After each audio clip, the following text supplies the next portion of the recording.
Ang programang ito ay rated SPG. Striktong patnubay at gabay ng magulang ang kailangan. Maaaring may masiselang tema, lengguwahe, karahasan, sexual, horror o droga na hindi angkop. Hinalaan ni Ramon si Olivia na isa itong espiya sa mga gerero. Naman sa galit ni Ramon, sinakal niya si Olivia. Agad namang inawat ito ni Don Julio. Kahit anong paliwanag ni Olivia ay hindi maniniwala si Ramon. Humingi ng pasensya si Olivia kay Don Julio dahil hindi nga daw siya nakatulong kay Tanggol. Para makabawi si Olivia at hindi na siya paghinalaan ng mga Montenegro. Sinabi niya sa mga Montenegro kung paano sila makaganti. Agad ngang inutusan ni Ramon ang isa sa kanyang mga tauhan na maghanda upang tapusin ang mga gerero. At dahil ay maraming ang armas ang mga kasamahan ni Tanggol, siya na ang bahala at ipahahanda ang kanilang lakad. Sa kabilang banda, tinawagan naman ni David ang kanyang tatay Rigor. Malungkot na sinabi ni David na balang araw ay ipagmamalaki nga raw siya ni Rigor at hindi pa nga raw siya makakauwi.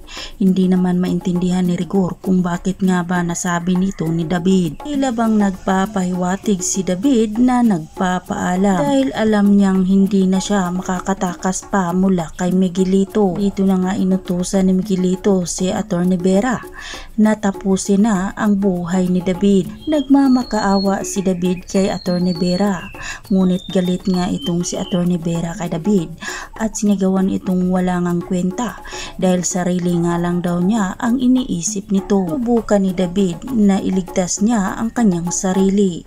Inagaw niya ang baril mula kay Atty. Vera. Nag-aagawan ang dalawa sa baril, ngunit nakalabit ito ang gatilyo. Isang putok ng baril ang narinig. Nagulat si Atty. Vera at napahinto ito, habang si David naman ay unti-unting nakaupo sa lupa. Duguan si David at hindi na nga ito nagsasalita. Sino kaya sa dalawa ang may tama? Kung si David ang nagpapaalam, si Atty. Vera naman kaya ang daan para malaman ni Tanggol at Rigor kung sino ang pumaslang kay David. Magtatagumpay din kaya ang mga Montenegro sa kanilang plano na maghihiganti sa mga gerero? Abangan natin ang mga matinding bakbakan sa dalawang grupo.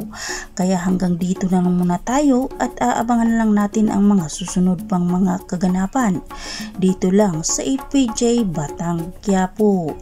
At wag po sana ninyong kalimutan na i-like, i-share at pahingi na rin ng isang subscribe. Maraming salamat.